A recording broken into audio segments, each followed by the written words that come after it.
മഞ്ഞും മഴയും മഴവില്ലും മണിമാണിക്യത്തിൻ കല്ലും മണ്ണിൽ വന്നത് മിന്നും മുത്ത് റസൂലിനായി.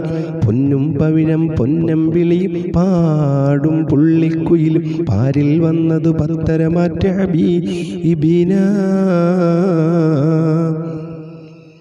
ബഹ്റല മുഴുവൻ ബദറുൽ നൂറിൻ മദ്ഹുകളോതിട്ടുയരുമ്പോ മഹിയിലെ മധുരിമ മധുഗണമെല്ലാം മഴമഴയായി പൊഴിയുമ്പോ ഹജറുകളകിലം ഹറജ റസൂലിൻ ചുവടടി മുത്തി മണക്കുമ്പോ ചിറകതിലുയരും പറവകൾ ഹറമി ചരിതമതോതി പാടുമ്പോ ആ ചരിതത്തോപ്പിൽ മിമ്പറിരിപ്പുണ്ട്.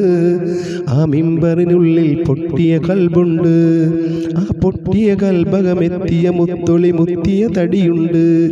അത് മിത്തും സ്വർഗത്തട്ടും ദറജത്തും ഫളിലിൽ മുത്തും മണിമുത്തിൻ കരമത് തട്ടും മുട്ടും മൊത്തം സ്വർഗമ